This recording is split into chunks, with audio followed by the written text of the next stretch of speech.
বিসমিল্লাহির রহমানির রহিম। সুপ্রিয় শিক্ষার্থীরা, পরিসংখ্যান বিভাগ রাজশাহী কলেজ কর্তৃক আয়োজিত অনলাইন ক্লাসের আজকে আমি তোমাদের সঙ্গে ক্লাস পরিচালনার জন্য উপস্থিত হয়েছি নাজমুল হাসান। তোমরা স্লাইডে সবাই দেখতে পাচ্ছ। আজকের ক্লাসটি পরিচালনা হবে তৃতীয় বর্ষের শিক্ষার্থীদের জন্য, এবং তোমরা তৃতীয় বর্ষের শিক্ষার্থীরা সবাই অবগত আছো আমি তোমাদের তৃতীয় বর্ষের থিওরি অফ ইনফারেন্স কোর্সটি পরিচালনা করি।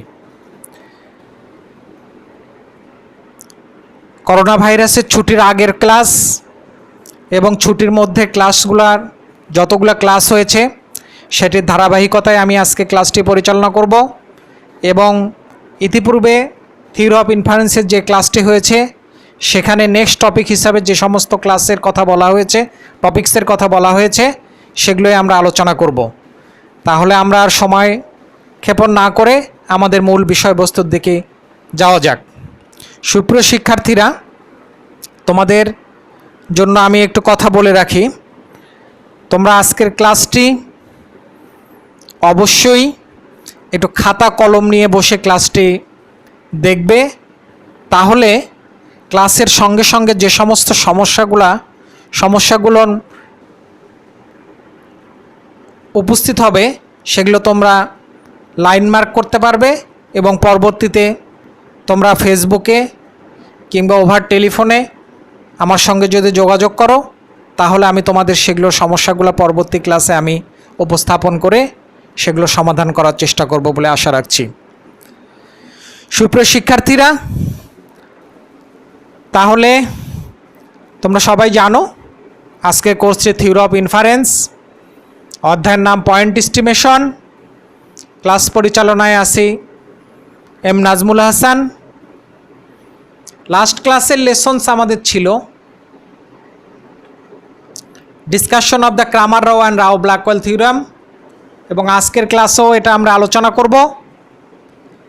দেন আমাদের থাকবে Blackwellization, statement of the Rao Cramer theorem, proof of the Rao Blackwell theorem, some related statement theorem in finding the MVBU অর্থাৎ minimum variance unbiased estimator, then application of Rao Blackwell theorem in finding the MV estimator. সুপ্রিয় শিক্ষার্থীরা, আজকে topics আলোচ্য বিষয় অনেক বেশি, যদিও বেশি আমরা আশা করছি প্রতিটা আলোচ্য বিষয়ে আমরা আলোচনা করার সুযোগ পাবো বলে আমি আশা রাখছি। প্রথমে আমাদের ছিল discussion of the Rao Blackwell theorem and the Cramer Rao inequality. আমাদের তৃতীয় বর্ষের থিওরি অফ ইনফারেন্সে পয়েন্ট এস্টিমেশন চ্যাপ্টারে মিনিমাম ভেরিয়েন্স বাউন্ড এস্টিমেটর বা মিনিমাম ভেরিয়েন্স আনবায়াসড এস্টিমেটর, এই দুইটা জিনিস আলোচনা করতে গিয়ে আমরা দুটা থিওরাম আলোচনা করে থাকি। মিনিমাম ভেরিয়েন্স বাউন্ড এস্টিমেটরের জন্য আমরা ব্যবহার করতে হয় ক্রামার রাও ইনইকুয়ালিটি, এবং মিনিমাম ভেরিয়েন্স আনবায়াসড এস্টিমেটরের জন্য আমরা অ্যাপ্লিকেশন করে থাকি রাও ব্ল্যাকওয়েল থিওরাম। ক্রামার রাও ইনইকুয়ালিটিতে আমরা এমভিবি মিনিমাম ভেরিয়েন্স বাউন্ড এস্টিমেটর আমরা ব্যবহার করি, কিন্তু সেখানে কিছু রেগুলারিটি কন্ডিশন থাকে। আমরা সবাই রেগুলেটরি কন্ডিশনগুলো জানি, এবং আমরা প্রপার্টির মধ্যে উল্লেখ করেছিলাম যখন আমরা ক্রামার রাও ইনইকুয়ালিটি যখন আমরা স্টাডি করি তখন আমরা দেখেছি যে ক্রামার রাও ইনইকুয়ালিটির minimum variance bound estimator exist করে আন্ডার সাম রেগুলারিটি কন্ডিশন। এই রেগুলারিটি কন্ডিশনগুলো যদি ভায়োলেট করে, অর্থাৎ রেগুলারিটি কন্ডিশনগুলো যখন ফুলফিল করে না, তখন কিন্তু আমাদের মিনিমাম ভেরিয়েন্স বাউন্ড এস্টিমেটর পাই না। তাই বলে কি আমরা থেমে থাকি না। অপরপক্ষে রাও ব্ল্যাকওয়েল থিওরাম আমাদেরকে দেয় মিনিমাম ভেরিয়েন্স আনবায়াসড এস্টিমেটর, অর্থাৎ যেখানে আমরা মিনিমাম ভেরিয়েন্স বাউন্ড এস্টিমেটর পাই না, কিন্তু মিনিমাম ভেরিয়েন্স আনবায়াসড এস্টিমেটর রাও ব্ল্যাকওয়েল থিওরামের মাধ্যমে আমরা পেতে পারি। তো আমরা এখন আমাদের ফর্মাল ডেফিনেশন এবং আলোচনাগুলোতে আমরা যাই। What is Rao Blackwell theorem? প্রথমে আমরা বলে রাখি যে রাও ব্ল্যাকওয়েল থিওরামটা কী জিনিস। Rao Blackwell theorem Rao-Blackwell theorem is very powerful method for finding. Rao-Blackwell একটা theorem is very powerful একটা method for finding, বের করার জন্য minimum variance estimator. Minimum variance estimator বের করার জন্য রাও-ব্ল্যাকওয়েল থিওরেম একটি খুবই পাওয়ারফুল মেথড, শক্তিশালী একটা পদ্ধতি। Irrespective of whether minimum variance bound estimator is attend or not. Minimum variance bound estimator attend করুক আর না করুক, minimum variance bound estimator exist করুক আর না করুক, আমরা মিনিমাম ভেরিয়েন্স এস্টিমেটর আমরা পেয়ে যাই। This theorem was given by the Rao 1945 and independently by the Blackwell 1947. এই রাও-ব্ল্যাকওয়েল থিওরেমটা রাও 1945-এ ডেভেলপ করেন এবং একই সঙ্গে ইন্ডিপেন্ডেন্টলি ব্ল্যাকওয়েল 1947-এ এটা ডেভেলপ করেন। যেহেতু খুব সমসাময়িক পর্যায়ে এই থিওরেমটা ডেভেলপ করা হয়েছে, এই জন্য এটাকে আমরা বলে থাকি রাও-ব্ল্যাকওয়েল থিওরেম। তাহলে আমরা যদি বলি হোয়াট ইজ রাও-ব্ল্যাকওয়েল থিওরেম, আমরা খুব সহজ সরল ভাষায় এই কথাটা আমরা বলতে পারি, Rao Blackwell theorem is very powerful method for finding the minimum variance estimator irrespective of whether minimum variance bound estimator is attend or not. This theorem was given by the Rao 1945 and independently by the Blackwell 1947। তাহলে আমরা minimum variance বা unbiased estimator বের করার জন্য অথবা minimum variance estimator বের করার জন্য যে মেথডটা ব্যবহার করে থাকি, যে সূত্রটা ব্যবহার করে থাকি, সেটাই হচ্ছে রাও-ব্ল্যাকওয়েল থিওরেম। এখানে দুইজন পরিসংখ্যানবিদ যুক্ত আছেন, একজন হচ্ছে রাও যিনি 1945 এটা ডেভেলপ করেন এবং আরেকজন হচ্ছে ডি ব্ল্যাকওয়েল বা ব্ল্যাকওয়েল 1947-এ এটা ডেভেলপ করে থাকেন। দেন আমরা ব্ল্যাকওয়েলাইজেশন বলতে কি বুঝি, আমরা এতক্ষণ দেখলাম, একটু আগের স্লাইডে আমরা দেখলাম হোয়াট ইজ রাও-ব্ল্যাকওয়েল থিওরেম। এবার আমরা বলবো ব্ল্যাকওয়েলাইজেশন। ব্ল্যাকওয়েলাইজেশন কিছুই না, অনেক সময় আমাদের প্রশ্নপত্রে এই ধরনের প্রশ্ন এসে আমরা একটু বিব্রত হয়ে যাই, এই জন্য আমি এই জিনিসটা আলোচনা করলাম। ব্ল্যাকওয়েলাইজেশন একটা মেথড। রাও-ব্ল্যাকওয়েল থিওরেম যে পদ্ধতিতে কাজ করে সেটাই হচ্ছে, তাকেই আমরা বলি ব্ল্যাকওয়েলাইজেশন। এটা অনেক শিক্ষার্থী অনেক সময় বুঝতে সমস্যা ফিল করে, এই জন্য আমি এটা আজকে বিষয়বস্তু হিসাবে নিয়ে এসেছি। আমরা যদি একটু ফর্মাল ডেফিনেশনের দিকে যাই, সে ডেফিনেশনটা দেখলে আমরা বুঝতে পারবো যে what do mean by Blackwellization. To obtain the minimum variance unbiased estimator from any unbiased estimator through the use of sufficient static is followed a technique. একটা সাফিসিয়েন্ট স্ট্যাটিস্টিক থেকে যখন আমরা মিনিমাম ভেরিয়েন্স আনবায়াসড এস্টিমেটর বের করতে চাই, এই বের করার জন্য যে পদ্ধতি অবলম্বন করা হয় সেটাকে আমরা বলি ব্ল্যাকওয়েলাইজেশন আফটার ডি ব্ল্যাকওয়েলের নামানুসারে। তাহলে ব্ল্যাকওয়েলাইজেশন কিছুই না, মিনিমাম ভেরিয়েন্স আনবায়াসড একটা সাফিসিয়েন্ট স্ট্যাটিস্টিক থেকে যখন আমরা কোনো একটা প্যারামিটারের মিনিমাম ভেরিয়েন্স আনবায়াসড এস্টিমেটর বের করতে চাই, বের করার জন্য যে পদ্ধতি অবলম্বন করা হয় সেটাকেই বলা হয় ব্ল্যাকওয়েলাইজেশন, এবং এটা ডি ব্ল্যাকওয়েলের নাম অনুসারে বলা হচ্ছে ব্ল্যাকওয়েলাইজেশন। There is no difference between the Rao-Blackwell theorem and Blackwellization. Blackwellization is a method for finding a minimum variance unbiased estimator from the sufficient statistics. সুপ্রিয় শিক্ষার্থীরা, আশা করছি তোমাদের কনফিউশন দূর হয়েছে যে হোয়াট ইজ রাও-ব্ল্যাকওয়েল থিওরেম এবং হোয়াট ইজ ব্ল্যাকওয়েলাইজেশন। দেন আমরা এখন আমাদের মূল কাজে যাচ্ছি। Significance of Rao Blackwell theorem. কেন আমরা রাও-ব্ল্যাকওয়েল থিওরেম স্টাডি করব, কেন রাও-ব্ল্যাকওয়েল থিওরেমের প্রয়োজনীয়তা, এটা বিভিন্নভাবে হতে পারে। সিগনিফিকেন্স অফ রাও-ব্ল্যাকওয়েল থিওরেম, অথবা হতে পারে ইম্পর্টেন্স অফ রাও-ব্ল্যাকওয়েল থিওরেম, অথবা হতে পারে নেসেসিটি অফ রাও-ব্ল্যাকওয়েল থিওরেম, অথবা হতে পারে what are the advantage of Rao Blackwell theorem, অথবা হতে পারে what are the advantage of Rao Blackwell theorem over the ক্রামার-রাও inequality. So আমাদের এই ডিসকাশনটা বিভিন্নভাবে আলোচনা করতে হতে পারে। আমরা আবার বলছি, এটা হতে পারে সিগনিফিকেন্স অফ রাও-ব্ল্যাকওয়েল থিওরেম, এটা হতে পারে ইম্পর্টেন্স অফ রাও-ব্ল্যাকওয়েল থিওরেম, এটা হতে পারে নেসেসিটি অফ রাও-ব্ল্যাকওয়েল থিওরেম, এটা হতে পারে what are the advantage of Rao Blackwell theorem, এটা হতে পারে what are the advantage of Rao Blackwell theorem over ক্রামার-রাও inequality. দেন আমরা আমাদের তাহলে প্রথম যেটা আসতেছে, ক্রামার Rao inequality provides us, ক্রামার Rao inequality আমাদেরকে প্রদান করে এ technique of finding an estimator, একটা এস্টিমেটর পাওয়ার পদ্ধতিটা আমাদেরকে জানিয়ে দেয়। If the unbiased estimator is also an এমভিইউ estimator or not. ক্রামার Rao inequality আমাদেরকে একটা এস্টিমেটর পাওয়ার কথা বলে দেয়, if the unbiased estimator is also an, যদি কিনা একটা আনবায়াসড এস্টিমেটর, একটা যদি মিনিমাম ভেরিয়েন্স আনবায়াসড এস্টিমেটর হোক আর না হোক, সেটা আমাদেরকে ক্রামার রো ইনইকুয়ালিটি প্রোভাইড করে। কিন্তু তারপরে কি আছে, the regularity condition of Cramer Rao inequality are very strict, its application become quite restrictive. 2 নম্বরে যেটা আমরা কথা বলছি, আমরা সবাই জানি যে ক্রামার রো ইনইকুয়ালিটিতে কিছু রেগুলারিটি কন্ডিশন আছে এবং রেগুলারিটি কন্ডিশনগুলো very much strict. If there is violation in the regularity condition, there is no MVB estimator for that function. সেই ক্ষেত্রে আমাদের মিনিমাম রাও ব্ল্যাকওয়েল থিওরামের মাধ্যমে মিনিমাম ভেরিয়েন্স আনবায়াসড এস্টিমেটর আমাদের একটি পদ্ধতি দেয় এবং যেটা খুবই ইফিশিয়েন্ট এবং সাফিসিয়েন্ট স্ট্যাটিস্টিক আমাদেরকে দিতে পারে। 3 number, MVB estimator is not the same as the minimum variance unbiased estimator. MVB estimator কখনো কখনো মিনিমাম ভেরিয়েন্স আনবায়াসড এস্টিমেটরের সমান হয়, কিন্তু সব সময় হয় না।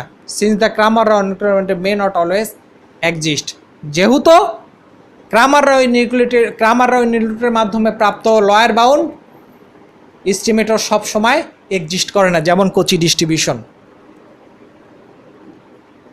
এই ক্ষেত্রে আমাদের মিনিমাম ভেরিয়েন্স আনবায়াসড এস্টিমেটর ছাড়া বিকল্প কিছু করার থাকে না।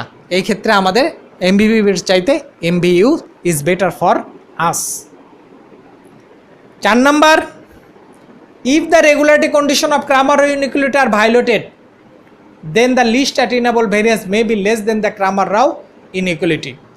যখন একটা ফাংশনের জন্য আমরা এস্টিমেটর বের করতে চাই, সেখানে আমরা যদি ক্রামার রো ইনইকুয়ালিটি ব্যবহার করি এবং কোনোভাবে যদি ক্রামার রো ইনইকুয়ালিটি রেগুলারিটি কন্ডিশনগুলো ভায়োলেট করে, তখন আমরা হয়তো একটা মিনিমাম ভেরিয়েন্স বাউন্ড এস্টিমেটর পাবো, কিন্তু দেখা যাবে যে মিনিমাম ভেরিয়েন্স বাউন্ড এস্টিমেটর যেটা পাচ্ছি সেটার চাইতে ছোট কিছু ভেরিয়েন্স আমাদের প্রাপ্ত হচ্ছে।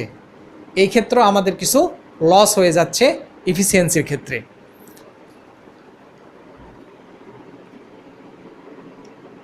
দেন 5 নম্বরে আছে, when we are searching for a minimum variance estimator of function theta or g theta, we need only inspect the estimator which are the function of the sufficient statistics.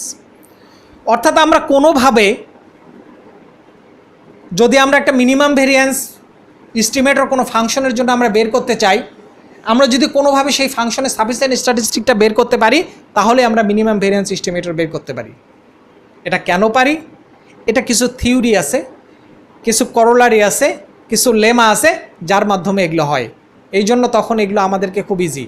আমরা আজকের ক্লাসের সর্বশেষ একটি প্রবলেম আছে, এই প্রবলেমটা যখন আমরা স্টাডি করব খুব সহজেই আমরা এই জিনিসটা বুঝতে পারবো যে how this is applied. When we are searching for an minimum variance estimator function theta or G theta, we need only inspect estimators which are functions of the sufficient statistics. 6 number, when we have any unbiased estimator of G theta, যদি আমাদের জি থেটার জন্য কোনো একটা unbiased estimator আমরা পাই, then the conditional expectation of that estimator will give an estimate with the smaller variance. অর্থাৎ conditional expector ওই এস্টিমেটরের যে কন্ডিশনাল এক্সপেকটেশন পাবো, সে আমাদেরকে একটা লয়ার ভেরিয়েন্স সংক্রান্ত এস্টিমেট দেবে। এই 6টা পয়েন্ট যদি আমরা সঠিকভাবে স্টাডি করি, তাহলেই আমরা বুঝতে পারবো যে কেন আমাদের রাও ব্ল্যাকওয়েল থিওরাম এত গুরুত্বপূর্ণ। সুপ্রিয় শিক্ষার্থীরা, এখানে যে 6টি পয়েন্ট আমরা আলোচনা করলাম, এই 6টি পয়েন্টের সবগুলারই আমরা ম্যাথমেটিক্সে এগুলোর যে অ্যাপ্লিকেশন দেখব, এবং অ্যাপ্লিকেশন দেখলে পরে জিনিসগুলো আরও আমাদের পরিষ্কার হয়ে যাবে। তবে সুপ্রিয় শিক্ষার্থীরা, একটি জিনিস আমি আবার বারবার বলছি, থিওরি অফ ইনফারেন্স না কেন, প্রতিটা ক্লাসের একটা সিকোয়েন্স আছে, প্রতিটা ক্লাসের একটির সঙ্গে আরেকটি একটা রিলেশন আছে। আমরা এই রিলেশনগুলা বজায় রাখার জন্য অবশ্যই প্রিভিয়াস ক্লাসগুলো দেখে আমাদের বর্তমান ক্লাসটাকে উপস্থিত হতে হবে, বর্তমান ক্লাসকে স্টাডি করতে হবে। আদারওয়াইজ একটা ক্লাস বাদ দিয়ে আর একটা ক্লাস করলে আমাদের কিন্তু ক্লাসটি খুব জটিল মনে হবে। তাই আমি বারবার বলছি, যেহেতু আমরা অনলাইনে ক্লাস নিচ্ছি এবং আমাদের এগুলো ফেসবুক পেজে, ওয়েবসাইট পেজে আমাদের এগুলো প্রতিটা ক্লাস আমাদের দেওয়া আছে, তোমরা একটি ক্লাস না বুঝলে তোমরা পূর্ববর্তী ক্লাসে চলে যাও, পূর্ববর্তী ক্লাসে গেলেই তোমার সেই ক্লাসটা বুঝতে সুবিধা হবে। তাহলে আমরা এখন পর্যন্ত যা কিছু আলোচনা করলাম এটা ছিল যে necessity of the Blackwell theorem অথবা importance of the Blackwell theorem অথবা what are the advantage of Rao Blackwell theorem over the Cramer Rao inequality. সুপ্রিয় শিক্ষার্থীরা, আমাদের আলোচ্য বিষয়ের আমরা 3টি বিষয় অলরেডি আলোচনা করে ফেলেছি।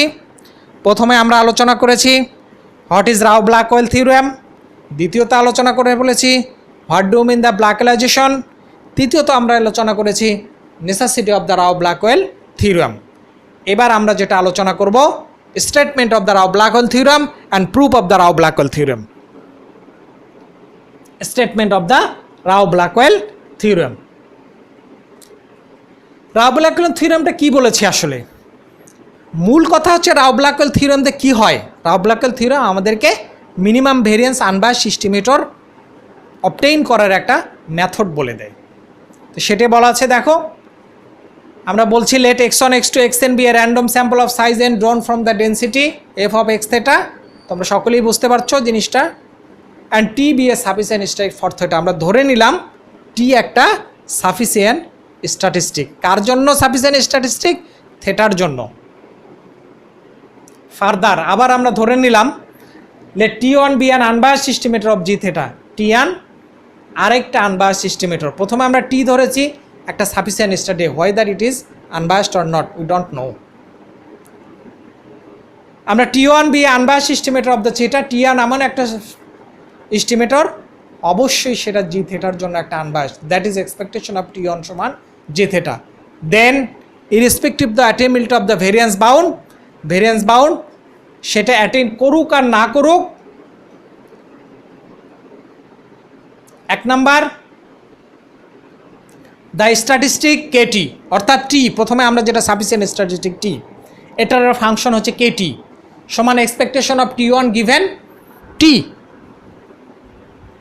দেন is also an unbiased estimator of G theta. অর্থাৎ টি যদি তাই হয়, যদি টি একটা যদি সাফিসিয়েন্ট স্ট্যাটিস্টিক হয় এবং টি সাফিসিয়েন্ট স্ট্যাটিস্টিক ফর থেটা এবং T1 যদি একটা unbiased estimator for G theta হয়, তাহলে কেটি যদি একটা ফাংশন হয় টি এর, তাহলে এবং সেইটা সমান যদি expectation of T1 by T1, this is also an unbiased estimator for G theta. This is the first part of the Rao Blackwell theorem. This is the first part of the Rao Blackwell theorem. Then 2 নম্বরে আছে variance of KT less than equal to variance of T1 for every theta belongs to omega, যে কোনো থেটার জন্য। তাহলে Rao Blackwell theory স্টেটমেন্টটা কি? যে let x1 x2 xn be a random sample of size n drawn from a density function f of x theta and if t be a sufficient statistic for and let for theta. Again further let T1 be a statistics unbiased statistic for g theta.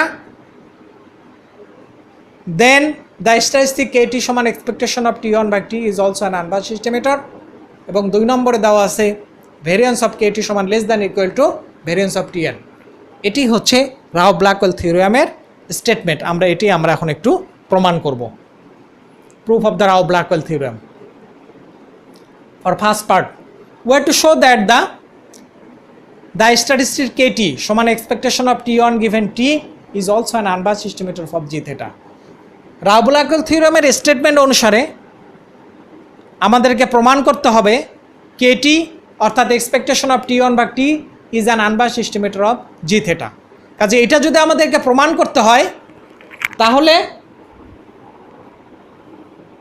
expectation of T1 given T is an unbiased estimator of G theta, এটা যদি আমাদেরকে প্রমাণ করতে হয় তাহলে আমরা এটার উপরে যদি expectation of T1 ভাগ T theta সমান যদি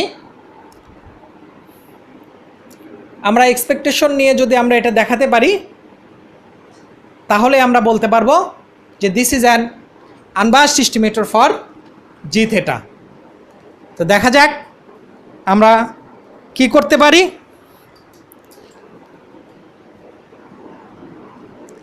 সুপ্রিয় শিক্ষার্থীরা,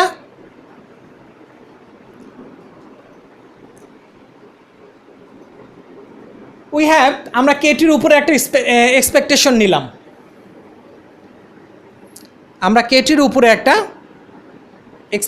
নিলাম, তাহলে আমরা যদি কেটির উপরে একটা এক্সপেকটেশন নেই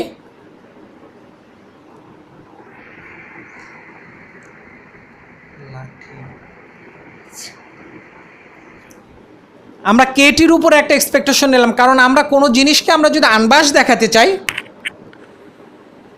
ডেফিনেটলি সেটা আমাদেরকে একটা এক্সপেকটেশন নিতে হবে। আমরা কিন্তু আসলে সে কাজটাই করেছি।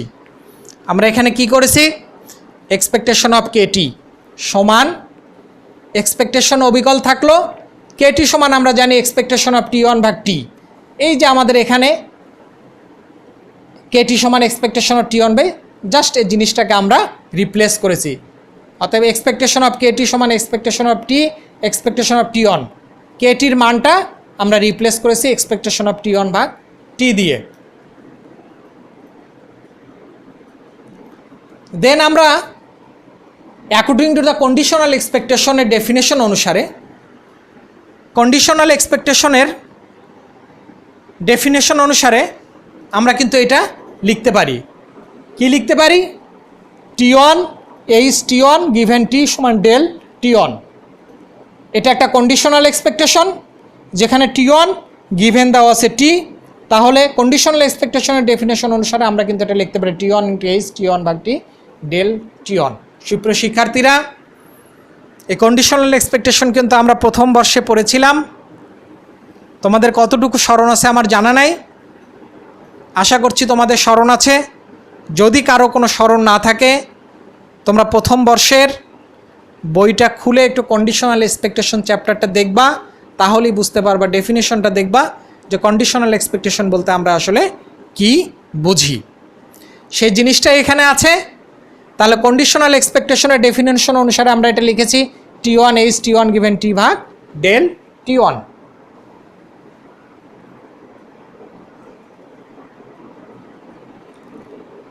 তাই যদি হয় তাহলে আমরা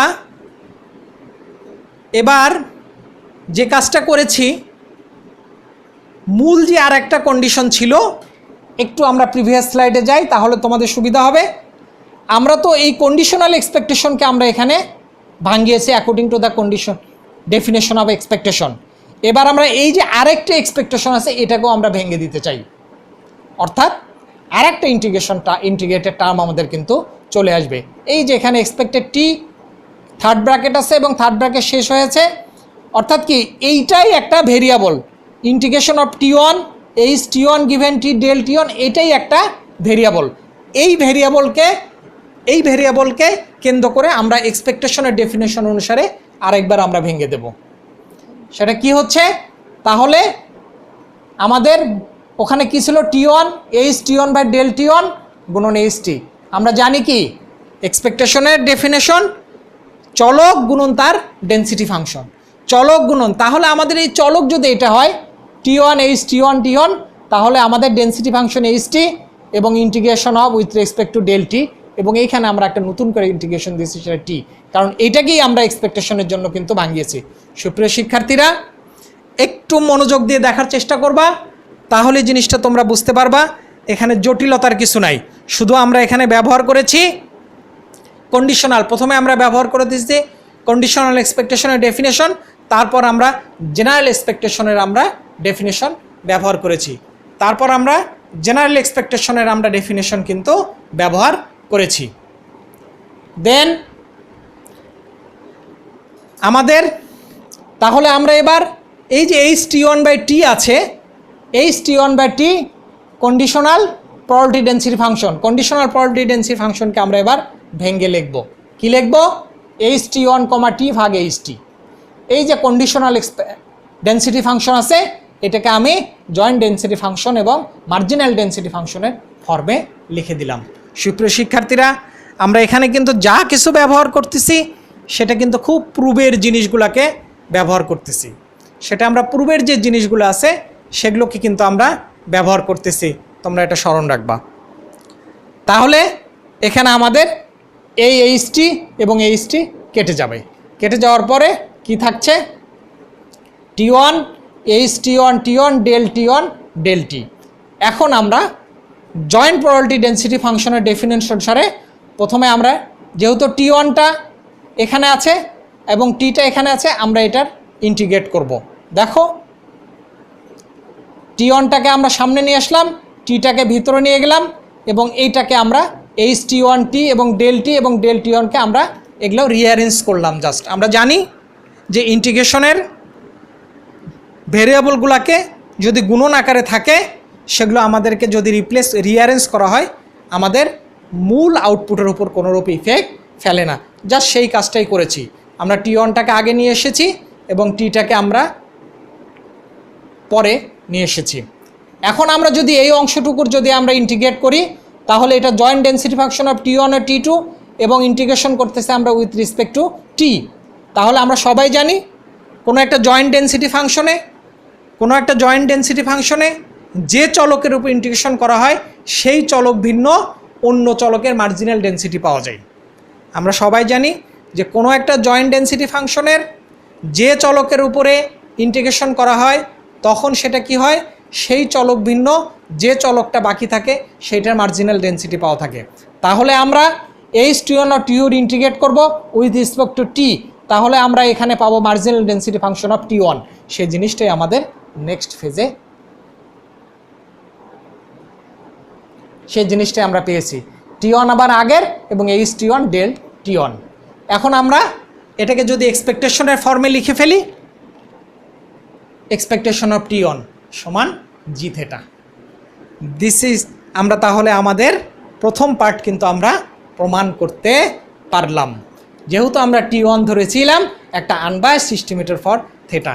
তাহলে আমরা এখান থেকে বলতে পারি কি যে আমরা 1 নম্বর যে রাও-ব্ল্যাকওয়েল থিওরামের 1 নম্বর যে স্টেটমেন্টটা ছিল সেই স্টেটমেন্টটা কিন্তু আমরা প্রমাণ করতে পেরেছি, এক্সপেকটেশন অফ T1 সমান G থেটা। সেকেন্ড পার্ট ছিল আমাদের কি, expectation variance of KT less than equal to variance of T1। এখন সেকেন্ড পার্টটা আমরা প্রমাণ করার চেষ্টা করছি। উই নো দ্যাট সেকেন্ড পার্টটা প্রমাণ করার সময় আমরা কন্ডিশনাল ভেরিয়েন্স এবং কন্ডিশনাল এক্সপেকটেশনেরই ব্যবহারটা করব। সুপ্রিয় শিক্ষার্থীরা, আমি আবার বলছি, যদি তোমাদের এই থিওরিটা কারো খুব বুঝতে সমস্যা হয় প্রমাণটা, এখানে যে প্রিন্সিপালগুলো ব্যবহার করা হয়েছে শুধু কন্ডিশনাল ভেরিয়েন্স এবং কন্ডিশনাল এক্সপেকটেশন কনসেপ্টগুলো ব্যবহার করা হয়েছে। তোমাদের যদি এটা বুঝতে অসুবিধা হয় অনুগ্রহ করে তোমরা ফার্স্ট ইয়ারের যে বই পুস্তক তোমাদের কাছে আছে সেখান থেকে কন্ডিশনাল এক্সপেকটেশন এবং কন্ডিশনাল ভেরিয়েন্স চ্যাপ্টার 2কে একটু বের করবা, বের করে তোমরা দেখলে এটা বুঝতে পারবা। আরও আমি একটু বলে রাখি,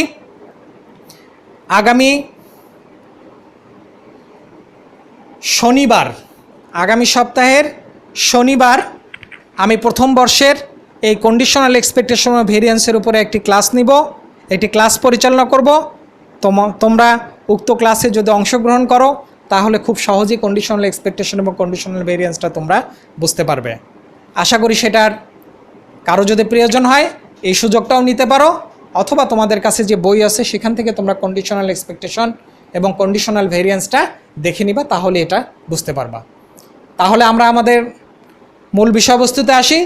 সেকেন্ড পার্ট প্রমাণ করার জন্য আমরা যে কোনো একটা এক্সপ্রেশন কনসিডার করলাম, সেটা হচ্ছে ভেরিয়েন্স অফ T1, কারণ আমাদেরকে ভেরিয়েন্স অফ T1টা আমাদের এক্সপ্রেশনের উপর প্রমাণ করতে হবে, এই জন্য আমরা এটা কনসিডার করছি। আমরা সবাই জানি ভেরিয়েন্স অফ T1 সমান expected value of variance of conditional variance of T1 given T plus variance of T expectation of T1 given T। এটা আমাদের জানা, এটা according to the theorem of the conditional expectation and conditional variance, relation between the variance between the conditional variance and conditional expectation. তাহলে আমাদের তাই হয়। আমরা এবার একটু এই যে এক্সপ্রেশনটা নিলাম, এই এক্সপ্রেশনটাকে আমরা একটু দুই ভাগে ভাগ করতে চাই। কীরকম করে ভাগ করতে চাই, সেখান থেকে আমরা একটা পার্ট নিয়ে নিলাম, variance of T one given T. তাহলে ভেরিয়েন্স অফ টি ওয়ানকে যদি আমরা ভেরিয়েন্সের সূত্র অনুসারে লিখতে পারি, তাহলে আমরা লিখতে পারি, কারণ আমরা জানি কি ভেরিয়েন্স অফ এক্স সমান expectation of x square minus expectation of x whole square. সেই কাজটাই করা হয়েছে এখানে। যদি টি ওয়ান গিভেন টিটা যদি একটা চলক হয়, তাহলে আমরা সেই কাজটাই করেছি, expectation of T one square ভাগ T given T minus expectation of T one given T whole square. Then আমরা আমাদের এবং এক্সপেকটেশন অফ ভেরিয়েন্স, এখন যদি আমরা এই variance of conditional variance T one given T এটার উপরে যদি আমরা এক্সপেকটেশন নেই, তাহলে কি অবস্থা দাঁড়াবে? তাহলে দুটার উপরে আমাদের এক্সপেকটেশন নিতে হবে। সেই কষ্ট আর কিছুই করিনি, আমরা এক্সপেকটেশন নিয়েছি। প্রথম যে টার্মটা ছিল সেটার উপরে আমরা এক্সপেকটেশন নিয়েছি, এটার উপরে জাস্ট এক্সপেকটেশন নিয়েছি, আর কিছুই করা হয়নি। একটা থার্ড ব্র্যাকেট দেওয়া হয়েছে, থার্ড ব্র্যাকেট দিয়ে একটা এক্সপেকটেশন নেওয়া হয়েছে, আর আমরা এখানে অন্য কিছুই আমরা করিনি। সুপ্রিয় শিক্ষার্থীরা, এখন দেখো, আমরা সবাই জানি যে কন্ডিশনাল এক্সপেকটেশনের উপরে যদি পুনরায় এক্সপেকটেশন নেওয়া যায়, তাহলে মূল চলকের এক্সপেকটেশন আমরা পেয়ে যাই। তো সেখানে তাই হয়েছে, this is an conditional expectation, expectation of T one square given T, সেটার উপর আবার আমরা এক্সপেকটেশন নিয়েছি। তাহলে আমরা জানি যে কন্ডিশনাল এক্সপেকটেশনের উপর পুনরায় এক্সপেকটেশন নিলে পরে মূল চলকের এক্সপেকটেশন ফেরত, তাহলে মূল চলক হচ্ছে আমার টি ওয়ান স্কোয়ার, এই জন্য আমরা পেয়েছি expectation of T one square. বাকি যেটা আছে অবিকল আমরা এটা রেখে দিলাম, এখানে এক্সপেকটেশনটা এটার উপর ভেঙে দিলাম, এক্সপেকটেশন দিয়ে সেকেন্ড ব্র্যাকেট দিয়ে আমরা এটাকে আমরা এভাবে রেখে দিলাম। দেন আমাদের যদি তাই হয়, তাহলে আমরা একটু এখানে লিখলাম variance of T one plus, আমরা কি জানি সবাই যে ভেরিয়েন্স অফ এক্স সমান কি expectation of x square minus expectation of x whole square. তাহলে এইটা যদি এক্সপেকটেশন অফ এক্স স্কোয়ার হয়, তাহলে আমরা কি লিখতে পারি ভেরিয়েন্স অফ টি ওয়ান অর্থাৎ variance of x plus expectation of x whole square. অর্থাৎ আমরা একটু রিঅ্যারেঞ্জ করেছি, আমরা সরাসরি আমরা আবার বলছি যে আমরা কি জানি ভেরিয়েন্স অফ এক্স সমান expectation of x square minus expectation of x whole square. সেই জিনিসটাকে আমরা একটু রিঅ্যারেঞ্জ করে এক্সপেকটেশন অফ এক্স স্কোয়ার সমান আমরা জানি variance of T one plus expectation of T one whole square. Just এই টার্মটার পরিবর্তে আমরা এই টার্মটা লিখতে পেরেছি according to the definition of variance of X. Second টার্মটা আমরা অবিকল ওই অবস্থায় রেখে দিয়েছি। সুপ্রিয় শিক্ষার্থীরা, আবার আমি বলছি, আমরা কিন্তু শুধু দুইটি প্রিন্সিপাল এখানে ব্যবহার করছি, একটা ভেরিয়েন্সের জেনারেল সূত্র, জেনারেল ফর্ম, এবং আরেকটি আমরা ব্যবহার করছি কন্ডিশনাল এক্সপেকটেশন অ্যান্ড কন্ডিশনাল ভেরিয়েন্সের ফর্ম। দেন আমরা যদি নেক্সট লাইনে চলে যাই, তাহলে ইমপ্লাইজ দ্যাট যেখান থেকে আমরা শুরু করেছিলাম expectation of variance of T one, তাহলে variance of T one plus expectation of এত মাইনাস এত। আমরা সেখানে আবার এটাকে আমরা জাস্ট ওইভাবেই মূল ফর্মটা আমরা রেখে দিয়েছি, আর কিছু করিনি। এখন আমাদের কি হচ্ছে,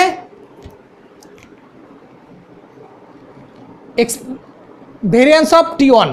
সুপ্রিয় শিক্ষার্থীরা, এখানে একটু ভেরিয়েন্স অফ টি গুণন অন হয়েছে, এটা আসলে হবে না, এটা হবে ভেরিয়েন্স অফ টি ওয়ানটা সাফিক্স আকারে আসবে, variance of T one minus এইটা সমান কিন্তু আমরা জানি হচ্ছে variance of expectation of T one, এইটুকু সমান আমরা জানি হচ্ছে variance of expectation of T one. সুপ্রিয় শিক্ষার্থীরা, এখন আমাদের যদি এই ফর্মটা চলে আসে, তাহলে আমরা কিন্তু খুব সহজেই ভেরিয়েন্স অফ টি ওয়ানটা যদি আমরা লেফট সাইডে নিয়ে আসি, তাহলে expectation of variance of T one এইটা যোগ variance of T expectation of T one. তাই যদি হয়, আমরা সবাই জানি যে কি this term is always positive term, this term is always positive term, this term is always positive term। সে কাজটাই আমরা, এটা এক্সপেকটেশন অফ টি ওয়ান ভাগ টি সমান আমরা সবাই জানি কেটি, এবং এটা আমরা অবিকল এখানে যা আছে তো অবিকল আমরা এখানে সেই অবস্থায় আমরা কিন্তু রেখে দিয়েছি। সুপ্রিয় শিক্ষার্থীরা, একটু ধৈর্য ধরে জিনিসগুলোকে একটু আস্তে ধীরে সুস্থে তোমরা যদি ভিডিওটা দেখো এবং ক্লাসে যদি মনোযোগী থাকো, আশা করছি তোমরা বুঝতে কোনো সমস্যা হবে না।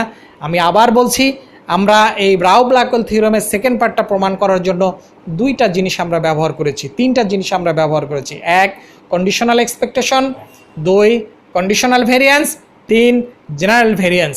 এই তিনটি ফর্মুলা আমরা ব্যবহার করেছি। এই তিনটি ফর্মুলা ব্যবহার করে আমরা কিন্তু সম্পূর্ণ সূত্রটাকে কিন্তু আমরা ব্যবহার করার চেষ্টা করেছি। সুপ্রিয় শিক্ষার্থীরা, এখন আমরা দেখছি যে আমাদের কিন্তু মূল ফর্ম আমরা পেয়ে গিয়েছি। এখন এখানে variance of T1, variance of TKT আমাদের কিন্তু প্রমাণ করতে হবে variance of KT less than equal to variance of T1। কিন্তু আদার পার্ট যেটা expectation of T variance of, conditional ভেরিয়েন্সে এক্সপেকটেশন সবসময় পজিটিভ। এটাও আমরা কন্ডিশনাল ভেরিয়েন্স এবং কন্ডিশনাল এক্সপেকটেশনের মধ্যে কিন্তু আমরা পড়ে এসেছি। কি পড়ে এসেছি?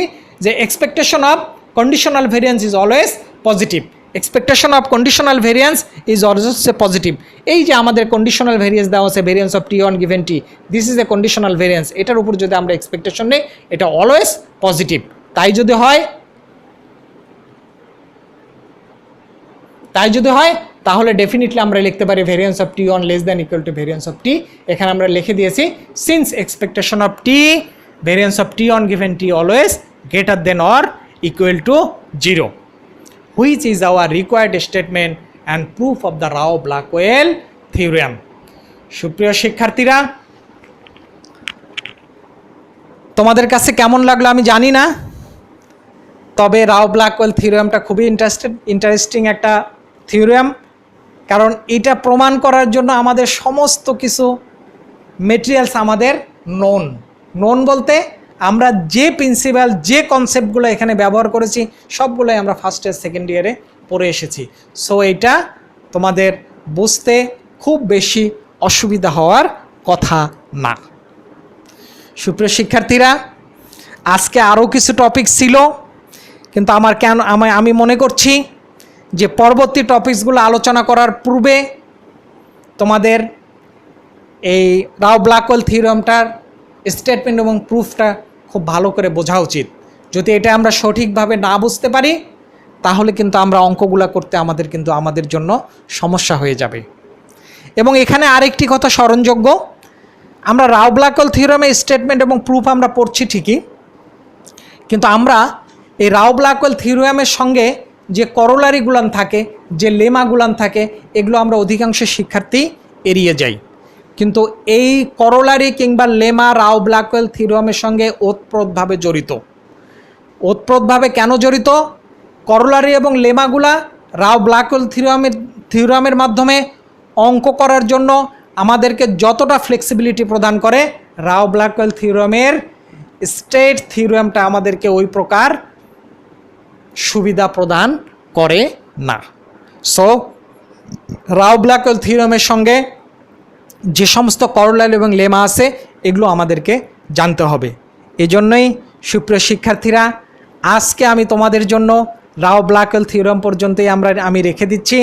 আগামী ক্লাসে আশা করছি রাও-ব্ল্যাকওয়েল থিওরেম রিলেটেড যেসব করোলারি লেমা আছে এগুলো আমরা আলোচনা করব, এবং সঙ্গে সঙ্গে রাও-ব্ল্যাকওয়েল থিওরেমের সঙ্গে যে সমস্ত অঙ্ক আছে, অর্থাৎ MVU মিনিমাম ভেরিয়েন্স আনবাস এস্টিমেটর বের করার জন্য যে সমস্ত মেথড আছে সেগুলো আমরা দেখার চেষ্টা করব। আজ এখানেই তোমাদের জন্য ক্লাসের সমাপ্তি ঘোষণা করছি।